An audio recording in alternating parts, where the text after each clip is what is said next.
All right, welcome to our next class on CSE 103. Last week we talked a little bit about communism and how its influence is dependent on the evolution philosophy. Now we're going to continue. We left off talking a little bit about the money and how money is controlled. And we have, totally unknowingly to most people, we've lost all of our money. We're carrying around paper, and we all think we still have money. And we have been totally, completely robbed and don't even know it. It's absolutely masterful the way they did this by taking away the money and giving us paper. And this was all done, if you missed that, watch the last class, but the Constitution or the government's very clear that money is a certain number of grams of gold or silver, real money. Well, we don't get that anymore. We get paper notes. If I said, Steve, I'll buy your truck, I'm going to give you an IOU for $8,000. I give you the IOU and you give me the truck. And you walk around thinking, man, I've got $8,000. No, you have an IOU for $8,000, right? And all of the Federal Reserve notes that we have are IOUs. They are not money. But boy, have we been duped into that one. Okay. Mondex is a corporation that is probably going to be one of the one of the key players in the end times here toward the mark of the beast. Monetary and Dexter. This is what it is. It's a combination of these two words. It's how they chose the name Mondex for their corporation. Webster's Dictionary defines monetary as pertaining to money and Dexter as belonging to or located on the right hand. If someone is ambidextrous, what does that mean? They can use both hands, right? Dexter as relating to the hand. The word ambidextrous means able to use both hands, and Dexter means pertaining to the right hand. So MasterCard has 51% ownership of Mondex. Of course, MasterCard is one of the biggest credit card companies there is. Now think about how the sequence here.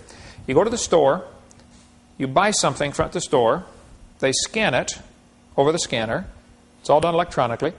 Then they swipe your MasterCard. A phone call is made. Does this guy really have money? Comes back, yeah, he's fine. Go ahead, accept it. And the store must pay somewhere between 2 and 4% to MasterCard of the purchase. If you buy something for $100, MasterCard makes either $2, $3, or $4, depending on what arrangement they have set up. And they didn't do anything except guarantee that the card was good. And they have pretty high fraud rate, which I'm sure some of their interest, plus the person's going to pay interest on that card. So not only is it the interest you pay on your MasterCard, every time you purchase, the store must pay 2 or 3 or 4 or 5% to MasterCard just for the privilege of letting you do that. That gets to be an awful lot of money if you buy something. We bought a car once, not a new car, we bought a used car for my wife on a credit card. And, the MasterCard made a fortune off of that. 2 or 3%, I think it was like $9,000, for this used car, or $10,000, and it amounts to a few dollars. It's just one transaction. So the same phone call. It didn't cost them much of anything. One of the leaders, Robin Kelly, said, "This is the final stage in becoming a global reality," said Robin Kelly of Mondex International. "With MasterCard's backing, there's nothing to stop Mondex now from becoming the global standard. You need to keep an eye open for smart cards. They are coming next. You guys in the military already have a Mark card, which has an enormous amount of information in there. It's a little computer circuit built right into a card. You got yours with you? You got to have it with you, right? Steve, you got yours? That little Mark card. The next step is very simple. It becomes a little microchip, and it's injected in the right hand. I met last night. I was in Little Rock, Arkansas, and I met with, this morning I was in Little Rock, but I met with Carl Sanders. Carl Sanders has been a friend of mine for years. He is one of the guys who helped invent the little microchip. And he travels all over and speaks on this topic. He's a Christian and shows people, look, folks, we are very close to the coming of the Lord. 20 years ago, the prophecy that everybody would receive a mark in their hand or in their forehead before you could buy or sell, 20 years ago, that was people laughed at that prophecy. Yeah, right. How are you going to get a mark to buy or sell? And Carl Sanders has a lot of information how the Greek word for mark is etching. And microchips are etched in the silicone. And he goes through a whole series of how it fits exactly what the book of Revelation says is going to happen. Some type of little chip is probably what's going to be the mark of the beast. And it's going to be in the right hand or the forehead. Anyway, smart cards are here. SET technology means secure electronic transaction. Everybody that uses their credit card, of course, wants to make sure, is this secure? Are you going to give my credit card number to other people so they can charge stuff? You know, it's assumed that the card is secure. It's called SET technology. It's interesting they chose that name because Set is the Egyptian god of evil, or Satan. It's just a coincidence, I'm sure, but AT&T Lucent Technologies purchased the franchise from Mondex USA. Their logo is the symbol of the solar serpent, the red dragon, which is Lucifer. How many have ever seen Lucent Technologies' red circle? You see it all over the place, on telephones. I mean, there's a huge corporation. Lucent is composed from Lucifer and Enterprises. They seem to be quite flagrant in naming their products. Styx is the name of one of their products, which is a river in Hades, according to the Satan worshippers. Janus, that's the two-faced god. You can use Janus, I believe, to order stocks or bonds or something like that. You ever heard of Janus? That's the two-faced god.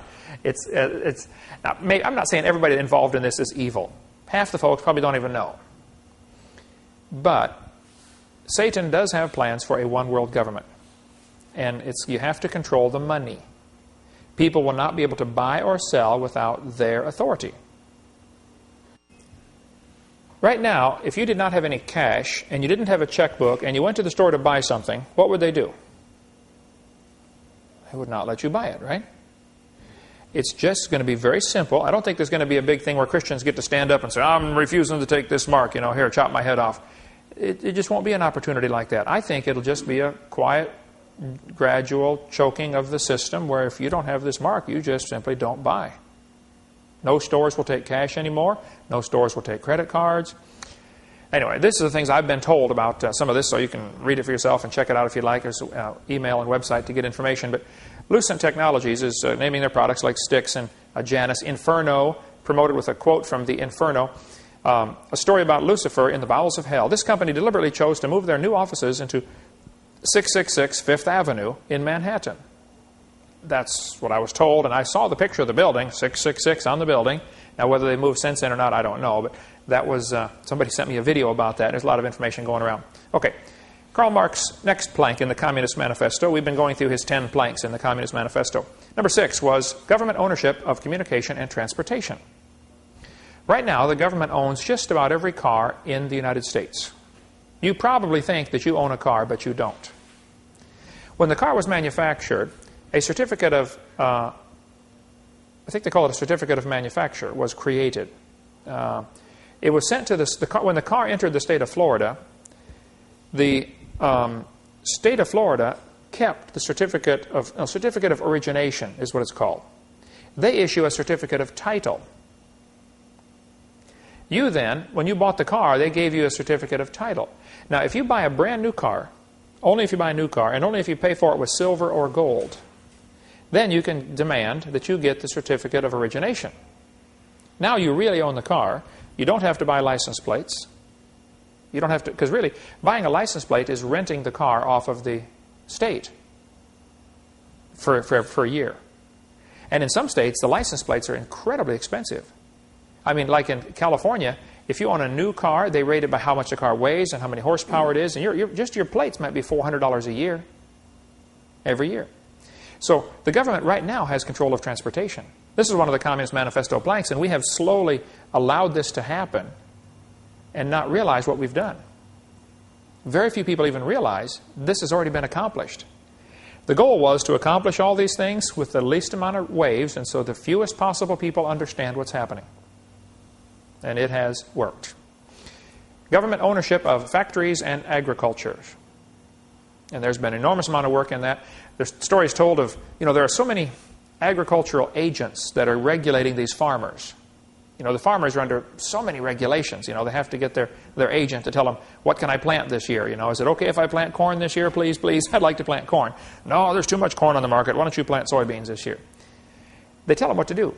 Two government agents were meeting one morning, and one of them was crying. And his friend said, what are you crying about? He said, my farmer died. They have about one farmer per agent. There are that many agents out there. It's unbelievable what's happening. And more farmers are finding it more and more difficult to keep going under all the bureaucratic regulations. So small farmers are going out of business, and they're selling out to the huge co-ops, and there are gigantic farms being created, just like they have in the Soviet Union for years. Now, in the Soviet Union, the efficiency is real bad. If they bring in, if they plant and if they harvest 100 bushels of corn, only about 10 or 15 bushels makes it to the store. There's so much waste. I mean, this is all a communist system over there, and the guys who's plowing the field, he doesn't care. He's trying to get in his 8 hours. He could care less about that field, okay? If it's tractor's low on oil, oh well, tough. It's not my tractor, it's the government's tractor. Private property ownership is the only way things like this can possibly work. So, Communist Manifesto, plank number 7, was government ownership of factories and agriculture. And it's really pretty incredible how far along this has already succeeded in America, where they tell the farmers what they can plant.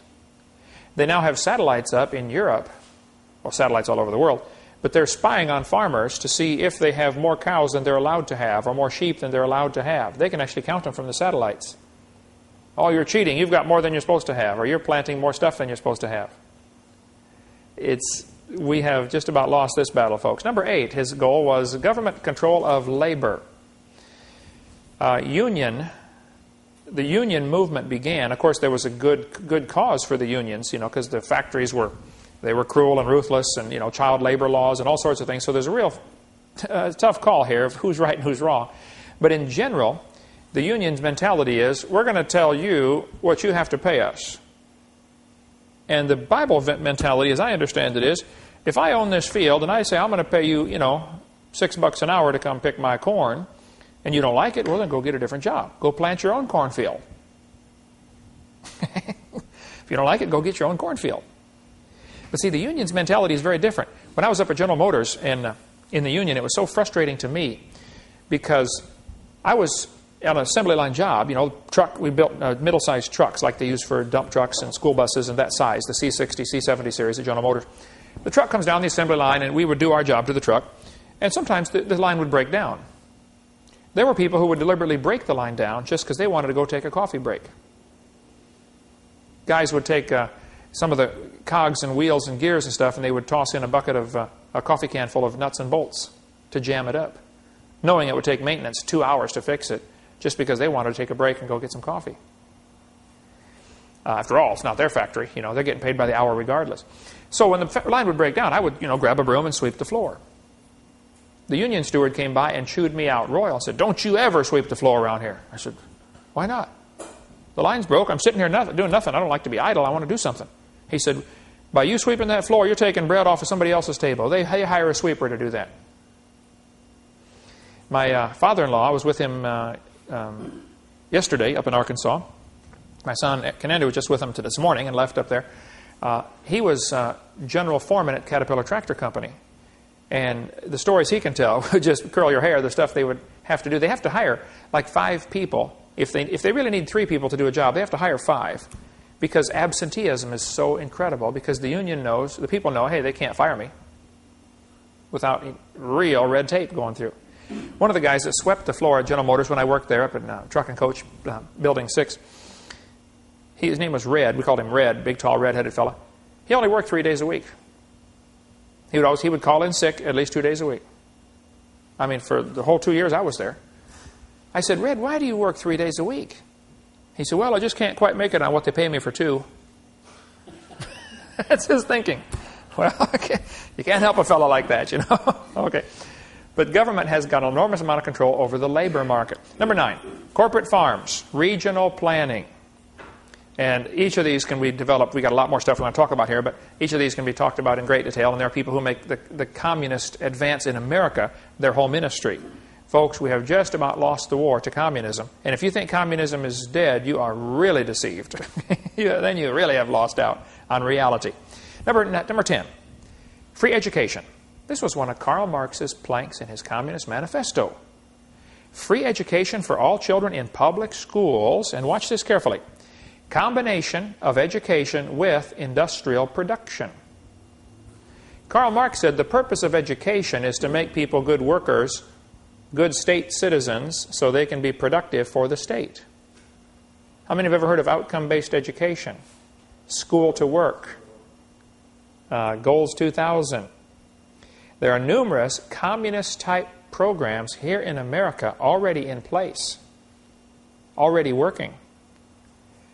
Kids go to school, and there's going to be a certificate of mastery where you just, after a few years, they're going to tell you what you're going to become. Well, you're going to become a farmer. They don't say it's because you're pretty stupid. All you can do is plow a field. Not that farmers are stupid. Believe me, you got to be really smart if you own your own farm. You got to know just about everything. But this business of what is the purpose of education? The purpose of education in America originally, 200 years ago, you wanted to teach the kid to read as soon as possible so that he could read God's Word, so that he could know what God wanted him to do, so that he could be a good Christian. If he's a good Christian first, then you don't have much problem. He's going to be a good citizen.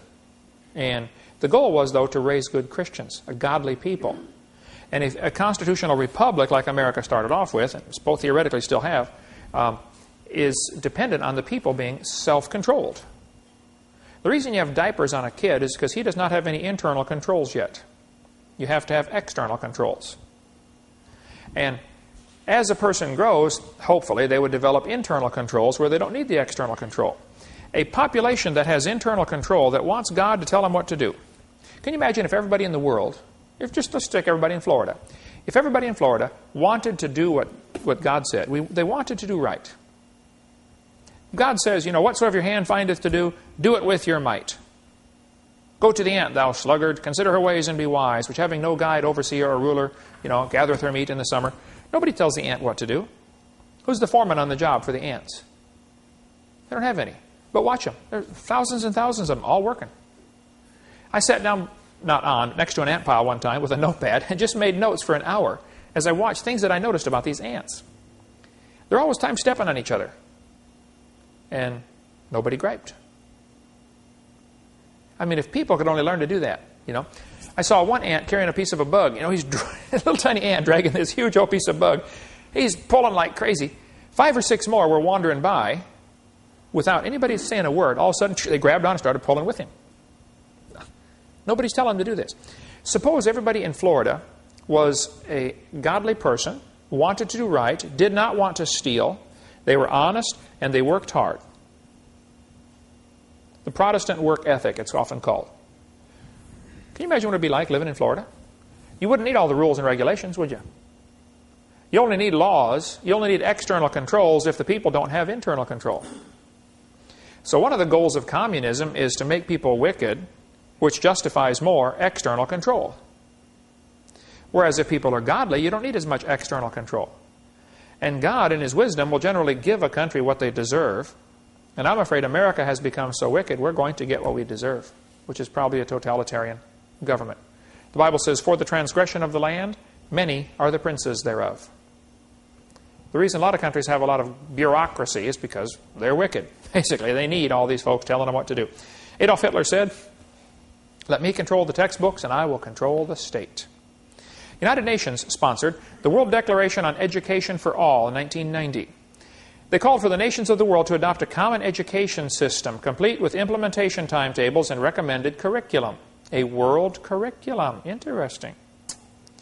In our own nation, Goals 2000, School to Work, and the elementary and secondary diapers as profiles of learning, now before Congress, are totally consistent with the One World Government recommendations of the 1990 UN Declaration.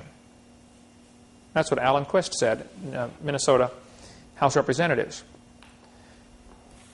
John Dunfree in the Humanist magazine said in 1983, the battle for humankind's future must be waged and won in the public school classroom by teachers who correctly perceive their role as proselytizers of a new faith that will replace the rotting corpse of Christianity. There is a real battle going on. And they decided 200 years ago the place to fight this battle is in the public schools. They figured we would slowly take over the public schools, take over the curriculum, take over the teachers, take over the teachers' colleges. It started with the teachers' colleges. Some people got in key positions in colleges that teach teachers. And then they train them with this humanist thinking, and this spreads on then, and it has permeated our system. Okay? This fellow said, every child who enters school at age 5 is mentally ill because he comes to school with allegiance toward our elected officials, founding fathers, institutions, government, patriotism, nationalism, sovereignty. All these prove the child is sick because the well individual is one who has rejected all those things and is what I call the true international child of the future. David Pierce at Harvard University said that. In other words, if you love your country, you're mentally ill. You need help. If you believe in obedience to authority, well, you're sick. You need help, you know. A well child has rejected all these things. He's rejected the founding fathers. You know, it's interesting. Go pick up some history textbooks today. Go to the public school, get some history textbooks, and see how much you see about George Washington, Patrick Henry, some of the founding fathers of our country, and see what they say about them. The Gablers have done enormous research on this. Mel Gabler in Longview, Texas. They'll have books and books on this topic. Sometimes textbooks will have a whole page on Marilyn Monroe or Charles Manson and one sentence on George Washington in a history textbook. And they try to make the founding fathers look bad every way they can. Social science book from HBJ, Harcourt Brace Jovanovich Corporation, said, any child who believes in God is mentally ill. That was used in a textbook. Charles Potter said in the Humanism, A New Religion magazine, 1930, education is the most powerful ally of humanism, and every American public school is a school of humanism. What can the theistic Sunday school, meeting for an hour once a week and teaching only a fraction of the children, do to stem the tide of a 5-day program of humanistic teaching? Here we see, clear back in 1930, they were going to try to use the schools to teach the kids humanism 5 days a week, 6 hours a day. John Patterson said, as a matter of fact, creationism should be discriminated against. No advocate of such propaganda should be trusted to teach science classes or administer science programs anywhere under any circumstances. Moreover, if they are now doing so, they should be dismissed. In other words, fire them if they're a creationist. An Iowa professor said, you should fail any student, no matter what the grade records indicate, if the professor discovers the student is a creationist. Furthermore, if the student's department should have the rights of retracting grades and possibly even degrees if the student becomes a creationist later. Wow, he's real open-minded about the subject, isn't he? Mr. Yefremov, David's dad, David does our video editing here. David's dad came to my house a couple years ago and laid his diploma on my desk. He's from Ukraine. He said, Dr. Hovind, here's my high school diploma. I thought, yeah, you got 5 kids, 2 in college, you know. Why are you handing me your high school diploma? But I didn't say that to him, you know. He said, you don't understand. When I was in Ukraine, my senior year in high school, he said, I had good grades. Here's my grade card. He showed me. Over there, they give them a 1, 2, 3, 4, 5. 4 and 5 is, you know, B's and A's. It was all 4s and 5s. He said, I had good grades. I said, yeah, I see that. He said, but we took a quiz or test before we can graduate. And one of the questions on the test was, do you believe in evolution?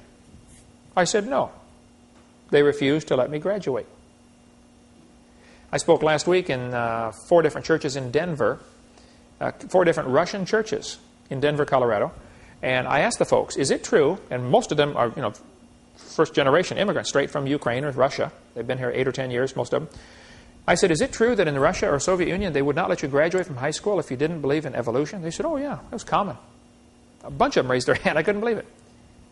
You don't believe in evolution? Sorry, you can't graduate. I guarantee that same type of discrimination is here in America. Now, it's a little more subtle, but there's an awful lot of people. The guy I did the debate with in Ocean Springs, Mississippi, 2 weeks ago, he and I debated 2 evolutionists. He was a PhD candidate, excellent grades all the way through. They refused to let him get his doctorate because he was a creationist. His doctorate in biology. Kicked him out of the program. I'd have sued him if it was me. I wouldn't have hesitated, okay? That's discrimination.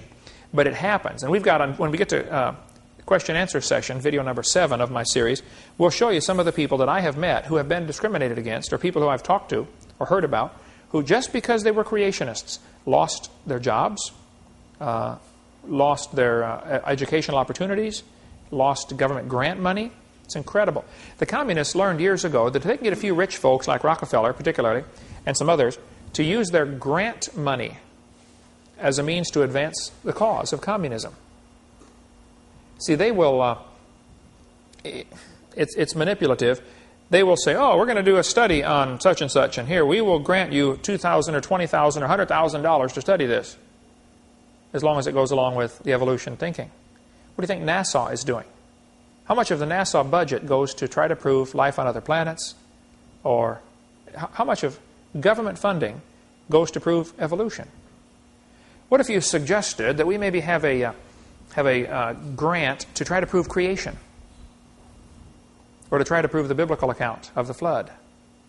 It wouldn't go very far at all, would it? Mr. Yefremov was finally sent his diploma 35 years late, because he did the voiceover on my first edition of my Russian series, sent the tapes over to his home country. The government officials there in his town watched the tapes and says, "Wow, this is one of our boys from our town. That's Eugene on there. Oh, we got a boy from our town, went to America, became a movie star. Send him his diploma." So they sent his diploma 35 years later. This book here, Des Griffin from Oregon, writes prolifically and extremely well-documented stuff on the New World Order. We sell this book. He's got lots of other books. There's his phone number here on the screen. But if you want to get a hold of this one or any of the other stuff, if you want to really get into the study of the New World Order and how money ties in. Remember, the Bible says, love of money, root of all evil. Boy, it sure is too.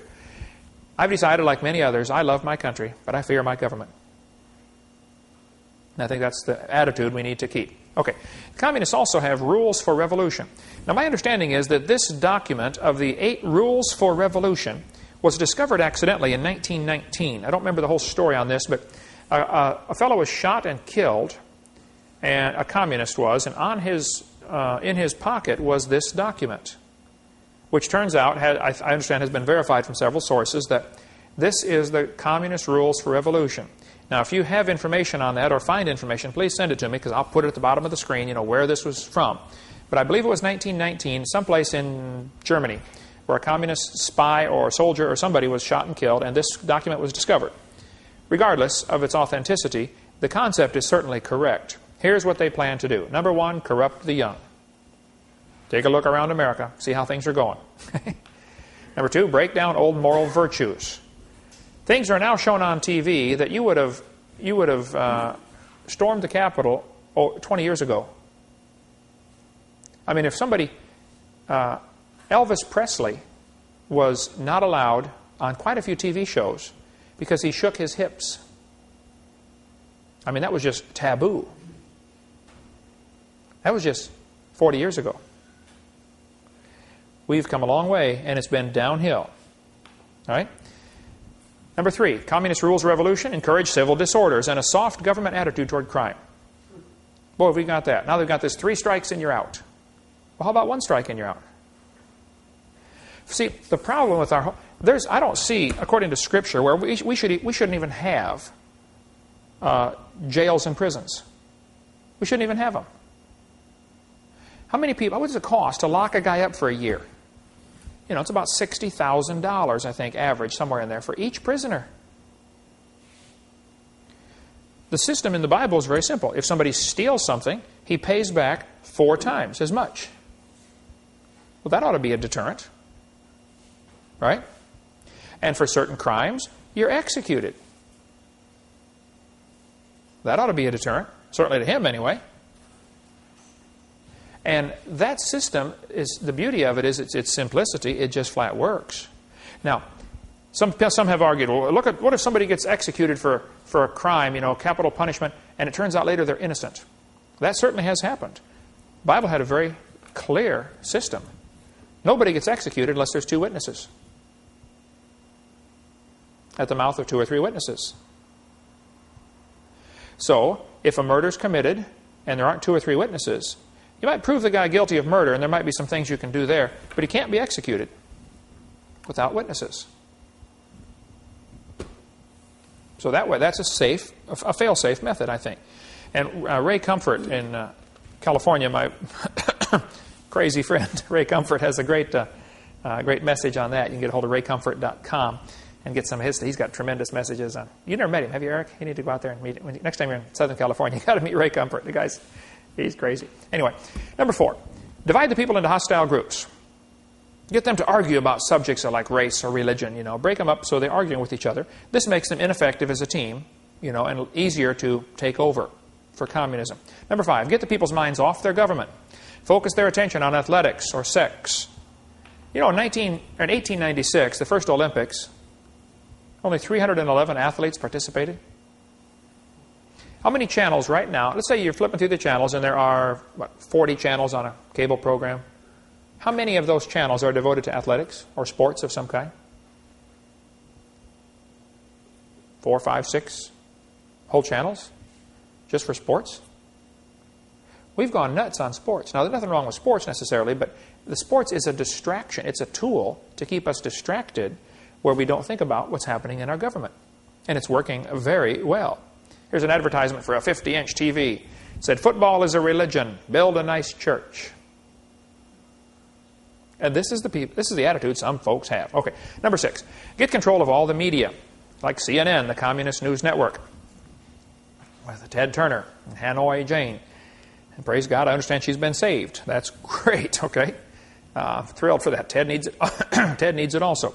But controlling the media, can you imagine if you were told 60 or 80 or 100 years ago, your job is to get control of all the newspapers in America? Well, how would you do that? Well, they decided what they could do. The communists had a meeting, or the one world-minded folks had a meeting and said, you know, they looked at all the newspapers in America. Everybody was independently owned. And they said, you know, there's 25 key papers. If we can gain control of these 25 papers, we can probably either put the others out of business or cause them to have to merge with us or gradually buy them out, you know, competition. Rockefeller hated competition. He said competition is a sin. That was his attitude toward it. Rockefeller with Standard Oil had, I think, a 90% monopoly of gasoline sales in America before the government made him break it up, broke up the monopolies. You studied that in history class. Rockefeller would go into a town, and if there were 10 gas stations, he would buy as many as he could, hopefully at least 6 or 7 or 8 of them. There was always a few, 2 or 3, that just refused. You know, this was my granddaddy's, you know, station, and we're not selling. I don't care what you offer us. We're not selling. Okay? So if gas at that time was selling for 20 cents a gallon, Rockefeller would tell all the stations in town, the ones that he owned in that town, I want you to sell it for 16 cents a gallon. Less than the cost of buying it. They'd say, boss, it costs us 17 cents to buy it. We sell it for 20. We make 3 cents. He'd say, sell it for 16 for the next 3 months. He would lose a lot of money for 3 months. What would happen to the other 3 stations? Go out of business. Now he owns every gas station in town. So guess what happens to the price? Up to 23 cents a gallon. You got to make the money back, you know, that we lost. I mean, that's the type of thing they did. And government got involved, right or wrong, I don't know, but they did, and tried to break up some of these monopolies. Okay, David Rockefeller of the Rockefeller dynasty, Grandpa John D. Rockefeller was the one who started this. John D. Rockefeller, if you read the story about John D., it'll just blow your mind. The guy lived to be 90 years old, but 90-some years old. He, absolutely ruthless man in many ways, particularly in business. But he started this Rockefeller dynasty by selling oil as medicine. Hey, take a spoonful of this crude oil, you know, drill it out of the ground. Drink a spoonful of oil will make you live longer, you know. Snake oil salesman. And developed a huge monopoly, a huge amount of money selling oil. That later led right into our modern medical movement. The AMA, the medical profession, is tied in strongly with the drug cartels, which is tied in strongly with the Rockefellers. And it all goes back to money. Anyway, let's read what he says here. Rockefeller is an international billionaire, a humanist, a CFR kingpin. That's the Council of Foreign Relations, okay, the kingpin. He's a founder of the Trilateral Commission, a world order godfather, and in all probability, the high school graduate voted most likely to be hanged for treason. He voiced his praise of the controlled U.S. media for keeping their oath not to divulge the globalist plans to the public. Speaking to his fellow conspirators at a meeting in 1991 in Baden, Germany, one of the famous Bilderberger meetings. How many have ever heard of the Bilderbergers before? Okay. This is a group of folks, they meet once a year to lay plans for how can we gain more control of the world. Rockefeller said, "We are grateful to the Washington Post, the New York Times, Time Magazine, and other great publications whose directors have attended our meetings and respected their promises of discretion for almost 40 years. He went on to explain, it would have been impossible for us to develop our plan for the world if we had been subjected to the lights of publicity during those years. But the world is now more sophisticated and prepared to march toward a world government. The supranatural means above national, supranational, sovereignty of an intellectual elite and world bankers is surely preferable to the national autodeterminism practiced in past centuries. What he says here is, we'd be better off with a world government with bankers, like himself, in charge, instead of every nation running their own people. His mentality was, we need a one world government. It's always been that way, and they work toward that very hard. And Rockefeller and their clan have been one of the primary people involved in aiding communism. They kept communism alive because you got to have an enemy to justify all this big arms race we got going on here. Pretty soon people get sick and tired of paying all this money for, missiles and submarines and aircraft carriers when, for what, There's no enemy. Many wars could not have been fought if it weren't for going off the gold standard. During the Civil War, when they're on the gold standard, you got to have gold. You just can't buy ammo otherwise. Gold and silver. You got to have real money. Well, if all you got to do is crank up the printing press and print more paper money, well, that's simple to do. There's an awful lot of tragedy in the world. A lot of people died in wars that could not have been fought were it not for this love of money stuff we talked about earlier. Okay, here's what some of the news media anchors have said, like Richard Cohen, senior producer of CBS Political News. He said, we're going to impose our agenda on the coverage by dealing with the issues and subjects we choose to deal with. Let me stop right there. Anytime you see something in the news for quite a while that's really kind of stupid, like the O.J. Simpson thing, almost a year of all kinds of coverage on O.J. Simpson, anytime you see that, antennas ought to go up and you ought to think, okay, what are they trying to cover up? What they were covering up in that case was Bill Clinton's trying to give China most favored nation status and trying to give a Los Angeles port to China. They were going to allow the communist Chinese to have some property in Los Angeles. Well, guess what they would do? They would bring in drugs by the boatload.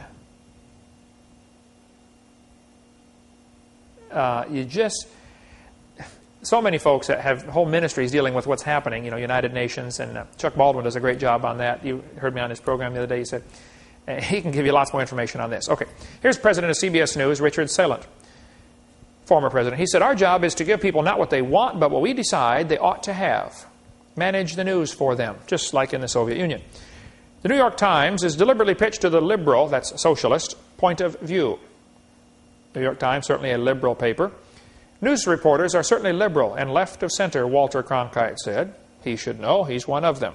Barbara Walters said, the news media in general are liberals, socialists. Number 7, rules for revolution, destroy people's faith in their leaders.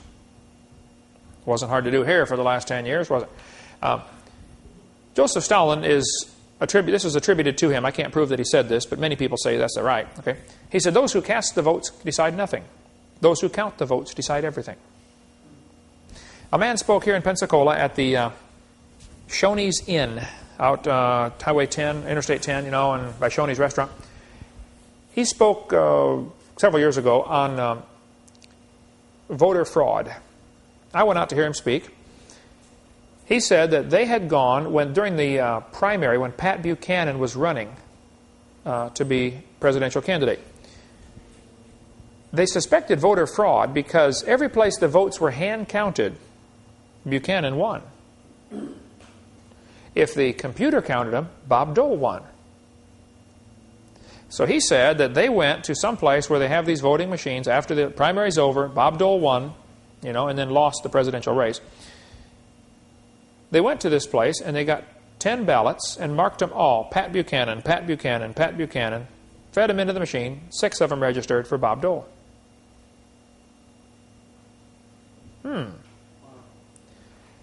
Now, somebody who has no morals, like Bill Clinton, they're not above this.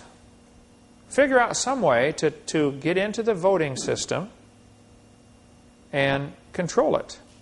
And all the people think, well, I voted for the right guy. Yeah, but your vote didn't do anything. So really, all you need is a few people in key places who can control who's counting the votes or how they're counted. Or better yet, what if you just got to the people in Mexico that create the voting software that counts the votes? That the, computer's going to count it? Well, computers, garbage in, garbage out. Suppose you could write the software in such a way that all you had to do was give it a secret code and it would make the election come out the way you wanted it. Many people think that is what's happened. That has been what has happened here in America. Number 8, cause the registration of all firearms. You want to control a country, you have to have people unarmed. All the lions got together for a conference one day and voted that, certain animals have horns that are just too dangerous. They should not be allowed to have horns that are quite that dangerous. We should trim those horns way back and round them off and maybe put some safety tips on the end. But wouldn't the lions all vote for a bill like that? Sure. Of course they would. What's happening is we've got a bunch of people who want a one-world government. They're meeting trying to put rules and regulations on gun control. And their motive is make us unable to defend ourselves. We'll talk a little bit more about gun control right after a quick break here and show you the Hovind attitude toward gun control coming up soon. Thank you. All right, let's talk about gun control. It is attributed to Vladimir Lenin that he said, one person with a gun can control 100 people without one. All you got to do is look at any concentration camp or prison, and you see this is exactly correct. Picture this scenario. You're in the bank waiting to cash a check or something. A guy walks in with a gun and says, everybody lay on the floor. Well, everybody lays on the floor. He has the gun. Now, picture this scenario. Everybody in the bank has a gun. Everybody's carrying a concealed weapon. They don't want to hurt anybody. They just want to protect themselves just in case, so they're all carrying a concealed weapon, like I do most of the time. Somebody walks into the bank, says, everybody lay on the floor. So 100 people pull out their gun. Sir, you lay on the floor. Right? That's all it takes. Gun control is not about guns, it's about control. Lenin called for disarming the people. Stalin called for gun control. Hitler called for gun control. See, gun control goes back to the basic idea of, I have power over you. I have the gun, you don't. You do what I say. I am in control, which goes back to Satan's basic idea of, hey, ye shall be as gods. And whoever has the power, has the control, they feel like they are God in that situation. And the American government has done a wonderful job of getting bigger and better weapons, and we can certainly control during wartime. We dominate. You guys are in the military, and I think our military system is wonderful. It's great. But what if the wrong people get in charge of it? Then we're going to dominate who? Who gets dominated? Us. Yeah. It's going to be used on us. There's a website about this, members.localnet.com /BobG/IFA6 if you want to get more information on that. Don Boy is a good friend of mine, was a member of Indiana House Representatives, lives in Ringgold, Georgia, near Chattanooga, Tennessee. He travels and speaks on creation, and really, really smart fella. He said gun control is not about guns, but it's about control. He said you might be a liberal if you don't trust honest Americans with automatic weapons, but you do trust the federal government with them. He said you might be a liberal if you think guns are the cause of crime, but you don't think matches are the cause of arson. Think about that. You might be a liberal if you think the death penalty is government-sanctioned killing, but you don't think a prison sentence is government-sanctioned kidnapping. That is a good one. You guys are a thinker. I love these, the way he thinks, I say, wow, why didn't I think of that, The Second Amendment to the Constitution was very clear. A well-regulated militia being necessary to the security of a free state. The right of the people to keep and bear arms shall not be infringed. So if Congress passes a law that bans people from owning machine guns, that law is null and void. It is a violation of the Second Amendment. A law is null and void from the moment it is passed if it violates the Constitution. So you don't have to wait until it's proven unconstitutional. It's unconstitutional right away. You cannot violate the Constitution. So no matter what laws they pass, it doesn't matter because the Constitution takes precedence over all of this. The purpose of the Second Amendment was not so we can go duck hunting. It's so we can protect ourselves from our own government if need be. I saw the videotape of a lady testifying before Congress. They were debating about gun control. She sat there in front of all these guys, you know, these senators who wanted gun control. And she said, I was in the restaurant in Texas when the man came in shooting people. Was that Luby's restaurant? Yeah. She said, I was in there with my mom and dad. They were having their 40th anniversary. Dad had taken mom out for 40th anniversary dinner. The guy came in, began shooting people, shot my father in the head. He was laying there dying, and my mom was holding him in her hands, and the guy's still going around shooting people. And I said, Mom, he's not looking. Let's get out of here. And we had a chance to escape. So I grabbed Mom, pulled on her, and said, let's go, Mom. And she said, I ran out the door. I turned around and realized Mom hadn't come with me. The gunman went over, shot my mom point blank in the head, and killed her. She said, I'm not mad at the guns. She said, and you guys are debating on gun control. Please do not vote for any gun control. We don't need gun control. We need criminal control. She said, we need guns in America. The purpose of the Second Amendment was so that we can protect ourselves from you guys. And she pointed right to him. I thought, yay, somebody finally figured out why we have the Second Amendment. The purpose of the Second Amendment is the last defense if the government goes bad. The Founding Fathers were sharp. They had just come out under the rule of King George. And the only way to keep government in line is for government to fear the people. See, if the people fear their government, you now have tyranny. If the government fears the people, you can have freedom. The government ought to be afraid to pass laws and afraid to do things that are unconstitutional because there's too many patriots out there that love their country and love their freedom. Many animals that eat grass have big horns.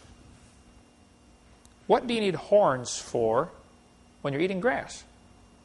Does that help him eat the grass? No. All he wants to do is eat the grass, right? But the lion keeps jumping on his back.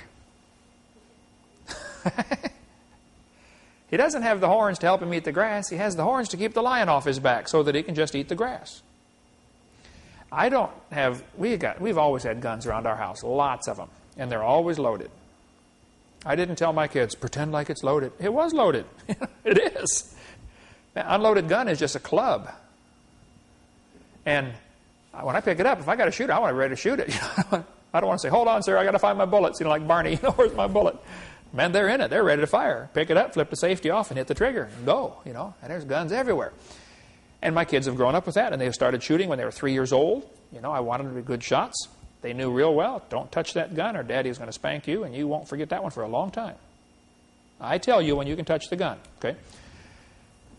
I don't want to shoot anybody. Honestly, I don't. Never have. Hope I never have to.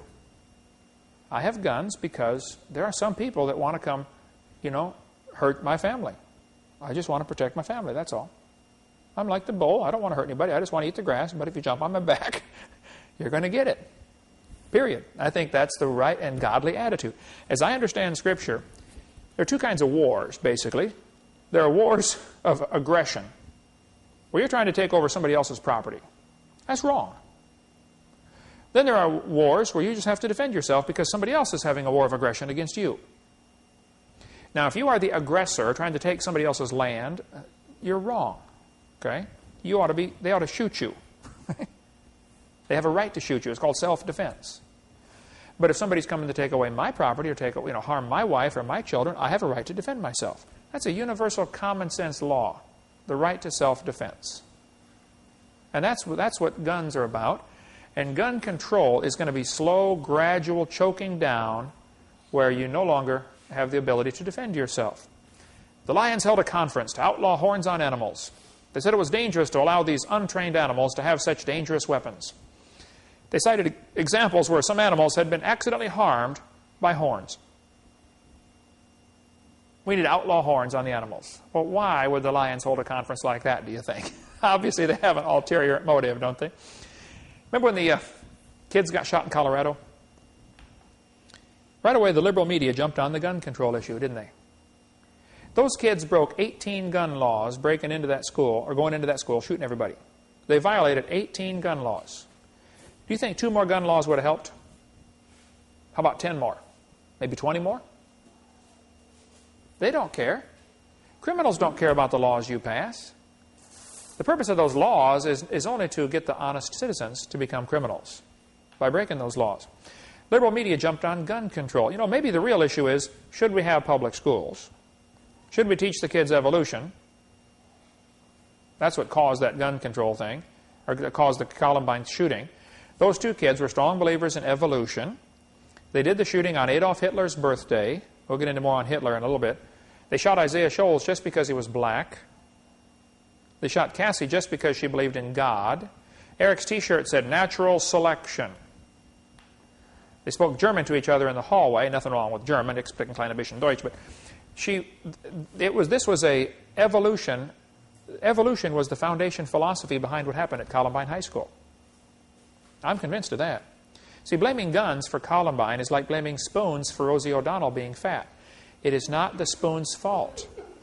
Okay? And it's not the gun's fault that those kids got shot.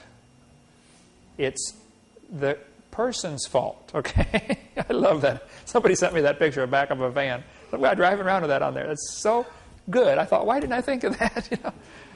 Maybe the real issue is, should certain criminals be publicly executed?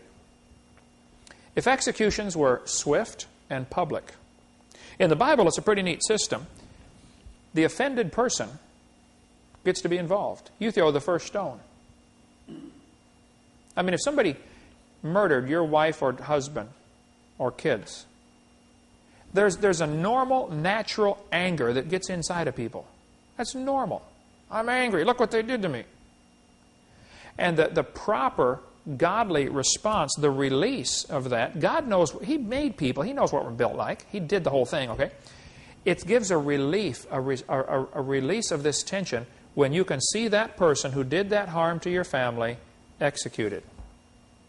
Should you choose to be involved in it? I want to flip the switch. Okay. I want to throw the first stone. This gets the anger out.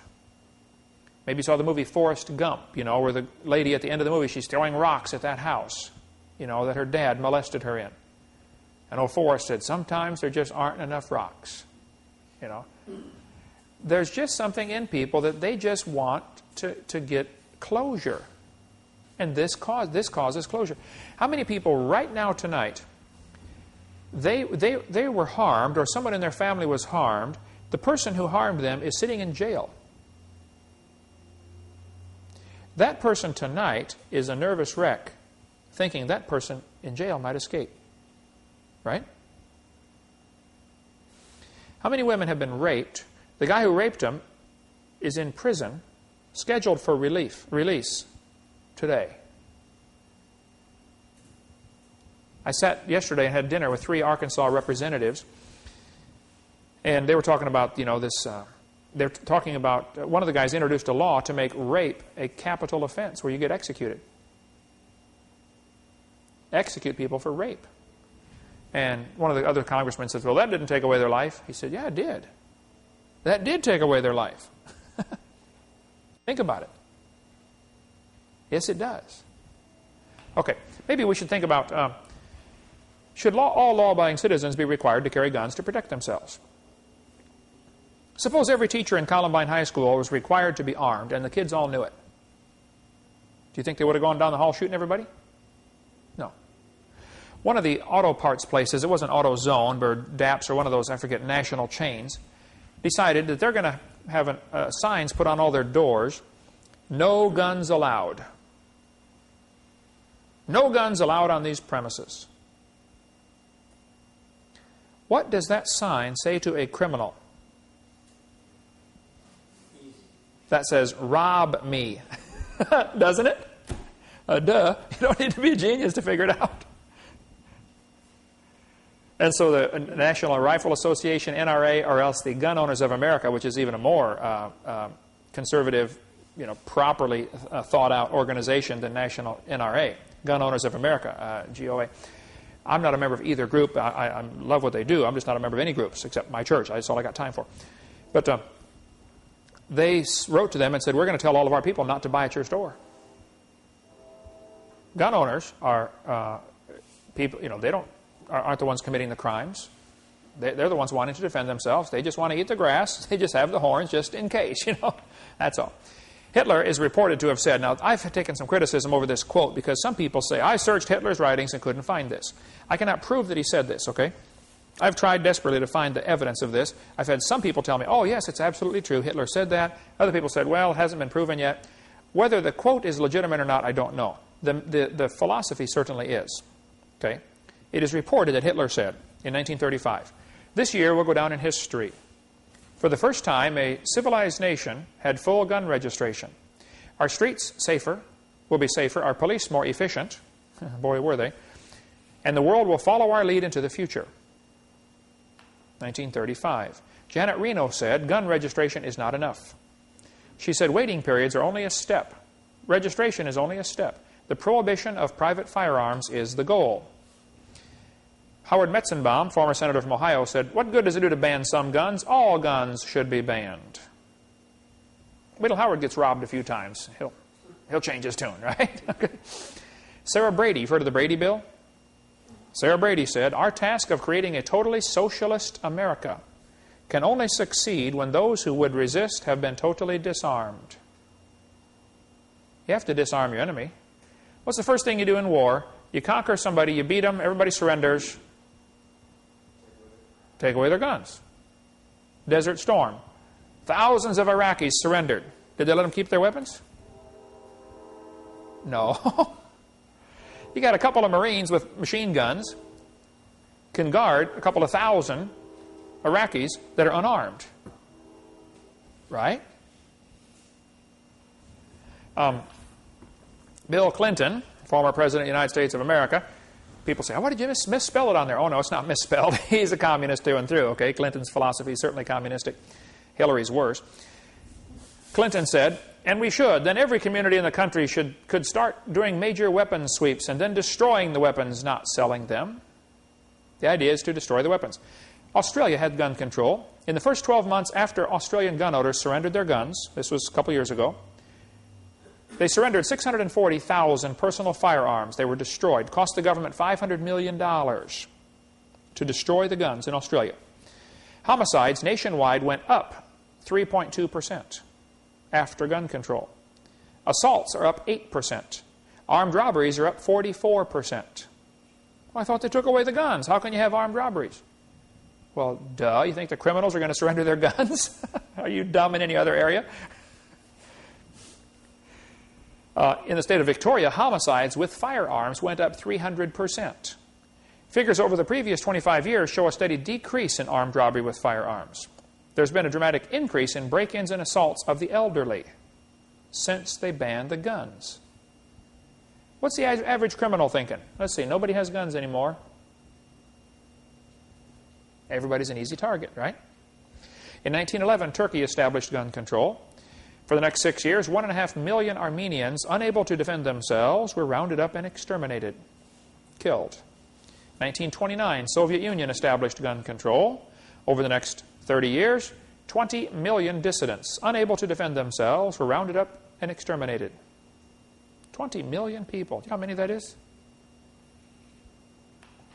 Jews are prohibited from carrying firearms and ammunition according to a Nazi gun control decree in 1938. Germany established gun control in 1938. They had gun registration first. Now gun control. They decide who gets them. 1939 to 1945, 13 million Jews and others were unable to defend themselves and were rounded up and exterminated.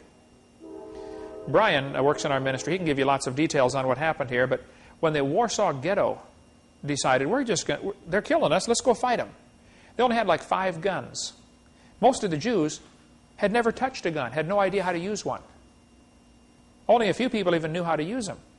They put up a horrendous fight against the Nazis, I mean, in an extremely lousy situation. They're going to get killed anyway. Go down fighting. Okay? China established gun control in 1935, and for the next few years, 20 million political dissidents unable to defend themselves were rounded up and exterminated. Guatemala established gun control in 1964. Over the next 16 years, 100,000 Mayan Indians unable to defend themselves were rounded up and exterminated. Uganda established gun control in 1970. For the next 8 years, 300,000 Christians unable to defend themselves were rounded up and exterminated. Cambodia established gun control in 1956. 1975 to 77, 1 million educated people unable to defend themselves were rounded up and exterminated. Defenseless people rounded up and exterminated in the 20th century because of gun control, 56 million. Next time someone talks in favor of gun control, ask them, who do you want to round up and exterminate? With guns, we are citizens. Without guns, we are subjects. Our founding fathers were sharp. They said, look, you have to allow people to defend themselves. There are many people in our government who have a communist philosophy, whether they know it or not. They might not even know it. But they do have a communist philosophy which leads right to this idea, we really ought to take away everybody's guns. Only the UN should have guns because we can trust them. Oh, yeah, right. Okay. The plan is very simple. The communists have used this for years. You create a crisis, and then you bring in your solution. Hitler blew up the government building, the Reichstag. He blew it up himself, or had his people blow it up. And then he said, wow, look at this, terrorists. That means we need more gun control. Everything that happened at Waco and at Oklahoma City was all part of the same thing. It was purposely done to cause people to panic and give up their rights and establish more gun control. Long stories can be told about that, okay? Communist definition of peace is simply the absence of resistance. When everybody quits fighting, then we have peace. Surrender your guns and we'll be fine. Karl Marx, the father of communism, wanted to dedicate his book to Charles Darwin. He sent a copy of his book, Das Kapital, to Charles Darwin, and on the front page he wrote, dedicated to Charles Darwin from a sincere admirer, Karl Marx, 1873. Karl Marx knew full well communism couldn't survive without evolution as a philosophical base. I read somewhere, I don't remember, I think it's in The Long War Against God, Karl Marx, when he read Darwin's book, he wrote a letter to Engels, who supplied all of his money, because Marx was a loser, never worked a day in his life. He said, Engels, I just read this book by Darwin. This is perfect to justify our theories of communism. Well, all through his speeches, Karl Marx referred to evolution. Notice this. Marx often bowled over opposition with mountain-moving declarations of superconfidence. Historical evolution is on your side, he shouted to followers. Capitalism, brought into being by the laws of historical evolution, will be destroyed by those same laws. All you got to do is read through Karl Marx's stuff, and you'll see him referring to evolution over and over again. This was the philosophy. Comrade Stalin, communist, entered school. He went to a Christian school as a child. While still a pupil at the ecclesiastical school, Comrade Stalin developed a critical mind and revolutionary sentiments. He began to read Darwin and became an atheist. Now, Joseph Stalin read that book. That changed his life forever. Here he was going to a Christian school, became a communist, became a revolutionary, became an evolutionist. Missionaries have said, when they work in a country like China, when the communists came in and took over China, missionaries were all over China. They reported the first thing the communists came into the villages and did was start teaching the kids evolution. They didn't teach them communism, taught them evolution first. You got to have evolution first, and then you can teach them about communism. First you got to take away God, then put man in his place. Joseph Stalin killed between 60 and 100 million of his own people. You ought to read any of the books by Alexander Solzhenitsyn. I read the book Gulag Archipelago, Gulag. Gulag Archipelago. It's like 900 and some pages. Somebody said, Brother Hovind, I want you to read this book. It's great. I thought, yeah, right. I read 2 books a week as it is, and I'm swamped. I don't have any more time. I said, okay, I'll just read a few pages. I couldn't put it down. 900 pages just... This guy lived in the concentration camps. He was there for 15 years. He now, I think, is still alive, isn't he, in Vermont? He's getting pretty old. Alexander Solzhenitsyn has written extensively about communism, life under Joseph Stalin. Joseph Stalin's daughter became a Christian. Interesting. When the communists attacked Poland during World War II, see, Germany and Russia had an agreement that they wouldn't fight. Hitler had no plans of keeping that agreement because he thought the Slavic people were half Aryan, half ape. We'll show you in a minute about that. But when they attacked Poland, the Polish army put up an incredible, ferocious resistance. But they were just outnumbered and outgunned. It was just absolutely no chance of winning. But like Churchill said, sometimes it's better to fight when there's no chance of winning than to be slaves. It's better to see it coming a few years ahead of time, you know. But, hey, if it's too late, go down with the fight, okay? Suppose every Jew that was being captured to take off to the concentration camps had put up a fight and killed one Nazi or tried to kill one Nazi. Just suppose, you know. Maybe the outcome would have been a little different.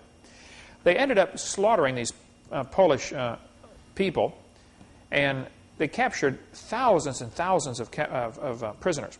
They had 14,700 prisoners at one place, the officers in the Polish army. They said to Stalin, what should we do with them? We got all these 14,700 Polish officers. He said, execute them. They're Poles. They're inferior species. The Russians finally admitted this in 1993, but they did it clear back in 1942 or 41, 42. They took all these prisoners, Polish officers, put hoods over their heads, tied their hands behind their back, and then jerked them up as hard as they could and wrapped the rope around the hood. So the harder you pull down, the more you choke yourself. Took them out to the woods, Katyn Forest, and shot them in the back of the head. 14,700 officers. You say, oh, that's terrible. What about the Geneva Convention? The Geneva Convention says you can't do that. You've got to treat your prisoners a certain way. Well, duh. If you're a communist, there's no God. What motivation would you have to keep your word on a convention? If a lion makes a treaty with a lamb, should the lamb get excited? Hey, Mr. Lion, you promised you wouldn't hurt me. I got this piece of paper right here. Well, wait till the lion gets hungry and see how much that paper does. Okay? And here we got these idiots in our government making treaties with the communists, you know, SALT treaties and, you know, strategic arms limitation talks and stuff like that. Absolutely dumb. People have said, well, the communists, you know, they're hurting over there. The economy's bad. You know, we got to support their economy. Okay, well, let's buy their tanks and their battleships at 10 cents on the dollar. You got paid $40 million for that? We'll give you $4 million. Well, forget it, it's worth $40 million. Well, that's okay. When you get hungry, come see us. You can't eat that tank, you know. Pol Pot, dictator in Cambodia, executed 1/3 of his entire population. The movie Killing Fields is about this. It's a bad movie, but it truly depicts what happened. People were killed just because they wore glasses. Because he figured, oh, you wear glasses? You must know how to read. You're educated. That's what communism did to Cambodia. The guy that works at Camera America, a year ago, and I was in there one time. He may not still work there. I said, hey, he just had a slight accent. I said, where are you from? He said, Cambodia. I said, really? How'd you get to America? He said, I barely escaped. He said, everybody in my family was killed. Lost my mother, my father, my brothers, my sisters, my aunts, my uncles, my grandparents. I'm the only survivor. Here in Pensacola, working at Camera America.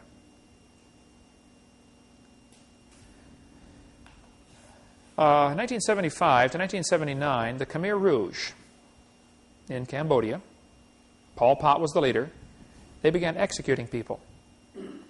Anybody that opposed him in any way. By the way, Pol Pot is still on the loose, last I heard. Still setting landmines and bombs all over the area, blowing up kids as they walk through the woods. Killed 1/3 of the entire population. It's in the Guinness Book of World Records under genocide. Mass genocide. The communists took over China in 1949 with American help, by the way. The capitalists helped the communists take over China. Long story behind that. They began executing Christians because Christians don't fit in well with New World Order type governments. They killed 15,000 a month. 60 million Chinese were killed by their own government. And if there's a takeover in America, you'll see the same type of slaughter here of American citizens by the American government. And there's all sorts of people who have been doing research on this about the concentration camps that are already being built. And the plans already being laid at the Amtrak station in Indianapolis, where they remodeled that to be a transportation hub to bring the people in when they don't go along with the system. We'll cover more on that next week. We'll take up more about communism and how it ties in with Nazism and Adolf Hitler and his book, Mein Kampf. You want to read something interesting, you ought to read Hitler's book, what he wrote about his philosophy of life. We'll see how that affected things starting next week. Communism, evolution, Nazism, it all ties together, folks. It's all rejecting God. See you next week.